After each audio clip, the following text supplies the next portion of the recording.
안녕하세요. GIS 디벨로퍼 김영준입니다. 이번 영상은 제 유튜브 채널에서 댓글로 질문받은 내용을 주제로 정했는데요. 3.js에서 배경으로 사용할 수 있는 것들에 대해서 살펴보겠습니다. 이 영상에서 사용하는 기본 코드는 제 유튜브 채널의 3.js 강좌 중에서 두 번째 강좌에서 만들어진 코드인데요. 이 영상의 텍스트 설명을 보시면 다운로드 받을 수 있는 링크가 있습니다. 씬의 배경으로 사용할 수 있는 것들을 살펴보기 전에 먼저 씬을 구성하는 메쉬에 대한 코드를 입력하겠습니다. 메쉬를 구성하는 코드가 있는 밑줄 셋업 모델 메서드의 모든 코드를 삭제하고요.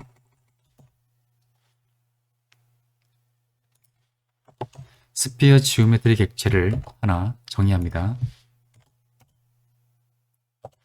그리고 재질 객체 2개를 정의합니다.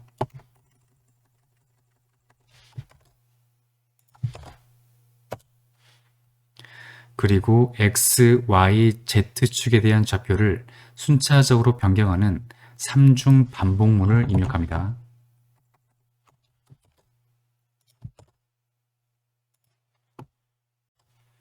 이 3중 반복문에서 실행되는 코드를 살펴보면요. 먼저 플래그 코드를 토클링 시키는 코드입니다. 그리고 앞서 만든 스피어 지오메트리와 플래그 값에 따라서 두 개의 재질을 번갈아 가며 지정해서 메쉬를 생성합니다.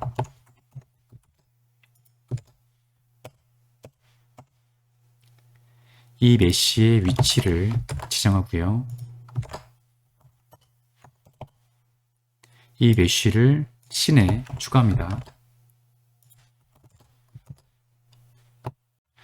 실행 결과를 보면 장면이 너무 크게 보이는데요.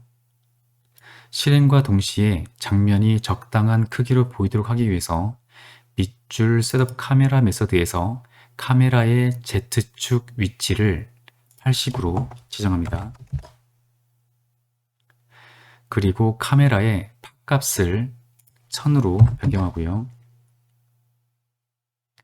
그리고 좀 더 밝게 렌더링 되도록 하기 위해서 밑줄 셋업 라이트 메서드에서 광원의 강도를 1.5로 변경합니다.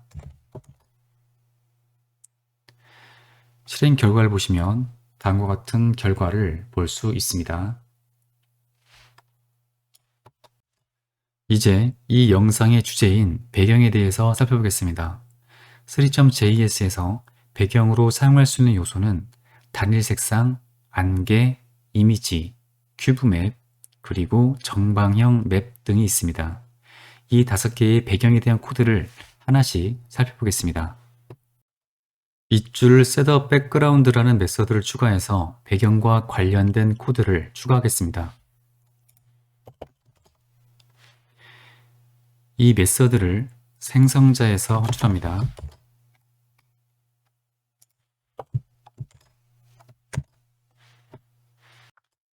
먼저 단일 색상에 대한 배경입니다. 장면의 배경색을 원하는 색상으로 변경하는 코드는 다음과 같습니다.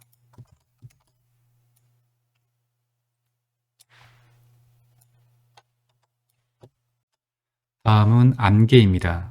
3.js는 두 가지 안개를 제공하는데요.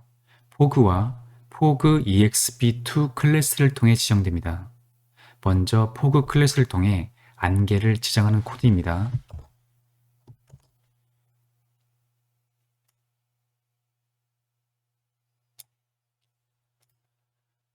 첫 번째 인자는 안개의 색상이고요. 두 번째 인자는 안개가 시작될 거리이고, 세 번째 인자는 안개가 가득 차서 메쉬가 더 이상 보이지 않는 거리입니다. 이 거리는 카메라로부터의 거리입니다. 다음은 포그 exp2 클래스를 통해 안개를 지정하는 코드입니다.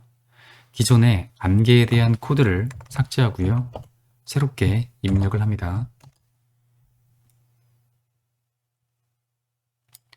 포그 exp2는 일반적인 안개처럼 카메라로부터 멀어질수록 점점 안개가 짙어지는데요. 첫 번째 인자는 안개의 색상이고요.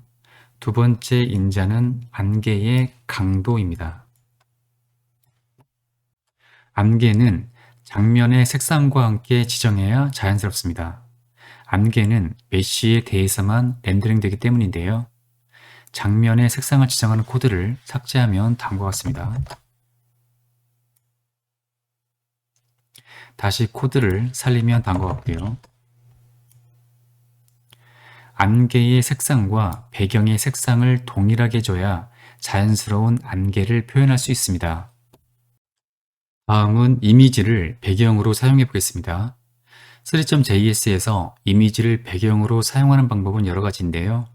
이 중 텍스처 매핑을 이용하겠습니다. 다음과 같은 이미지를 배경으로 사용하고요. 기존의 배경에 대한 코드를 모두 삭제합니다. 먼저 이미지를 텍스처로 로딩하기 위해서 텍스처 로더 객체를 생성합니다. 그리고 이미지 파일을 로딩하고요. 로딩이 완료되면 이 콜백 함수가 호출되는데요. 이 텍스처 인자에 텍스처 객체가 담기게 됩니다. 이 텍스처 객체를 씬의 배경에 지정합니다.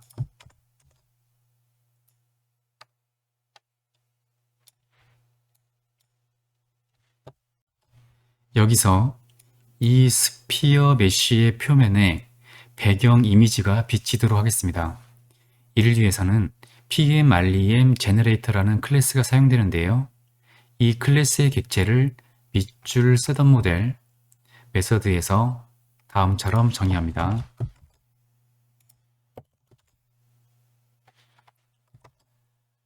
그리고 장면의 배경으로부터 텍스처를 얻을 수 있는 렌더 타겟 객체를 정의합니다. 이 렌더 타겟을 이용해서 재질의 환경 맵, 즉 ENV 맵에 지정할 수 있는데요. 재질의 ENV 맵 속성을 지정합니다.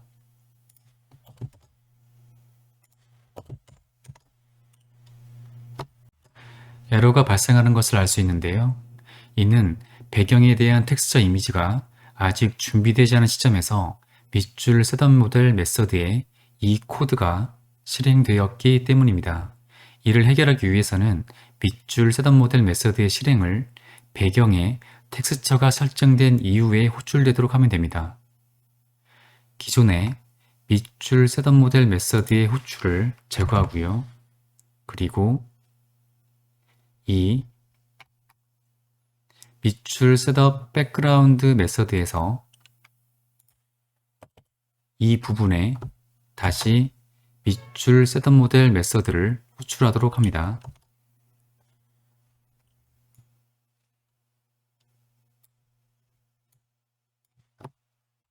실행 결과를 보면 스피어의 표면에 배경 이미지가 비추는 것을 볼 수 있는데요. 좀 더 선명하게 비추도록 하기 위해서 재질의 러프니스와 메탈리스를 각각 0과 1로 변경하겠습니다.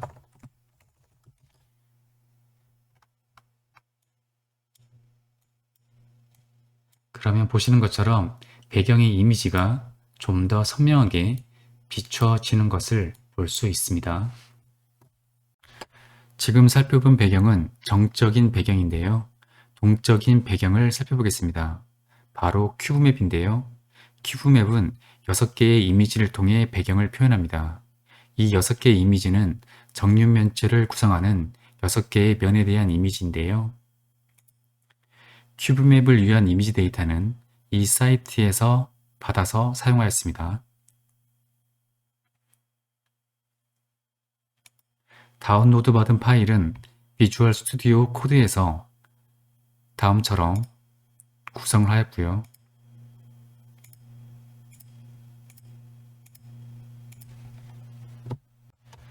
큐브맵을 위한 6개의 이미지를 배경으로 사용해 보겠습니다. 먼저 기존의 배경에 대한 코드를 모두 삭제하고요. 그리고 큐브 텍스처 로더 클래스의 객체를 정의합니다. 이 객체를 통해서 6개의 이미지를 로딩합니다.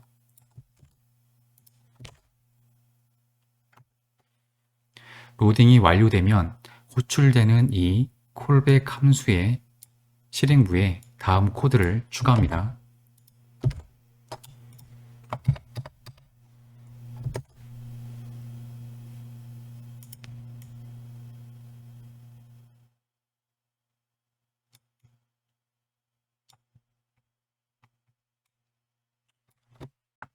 스피어 메쉬의 표면을 보면 배경이 비추고 있는 것을 볼 수 있는데요. 이는 밑줄 서던 모델 메서드에서 이전에 작성해둔 이 코드 때문입니다. 큐브맵의 경우에는 이 메서드가 아닌 from 큐브맵 메서드를 사용하는 것이 적합하므로 변경하도록 하겠습니다.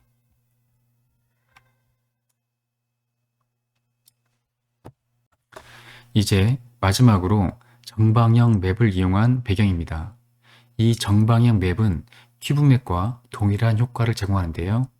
차이점은 큐브맵은 6개의 이미지를 이용하지만 정방형 맵은 다음과 같이 하나의 이미지를 이용합니다. 이 이미지는 이 사이트에서 받았고요. 이러한 정방형 이미지는 360도 카메라 장비를 통해서 촬영해 얻을 수 있습니다. 정방형 맵을 배경으로 사용하는 코드를 살펴보겠습니다. 먼저 기존의 배경에 대한 코드를 모두 삭제하고요. 그리고 정방형 이미지를 로딩하기 위한 텍스처 로더 객체를 정의합니다.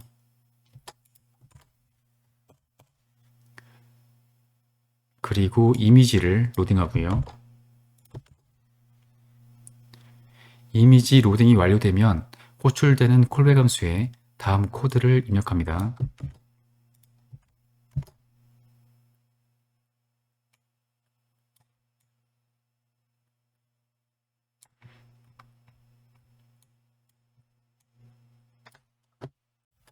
배경이 스피어 메쉬의 표면에 비추고 있는데요. 마찬가지로 이는 업데이트 모델 메서드에서 작성해둔 코드 때문입니다. 하지만 이 from 큐브맵 메서드 대신에 정방형 맵의 경우 이 메서드로 호출해 주는 것이 적당합니다.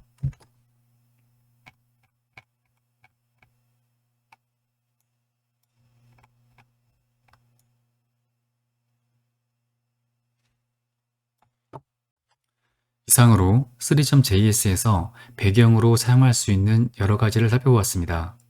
이 영상이 도움이 되셨다면 좋아요와 구독 부탁드리겠습니다. 감사합니다.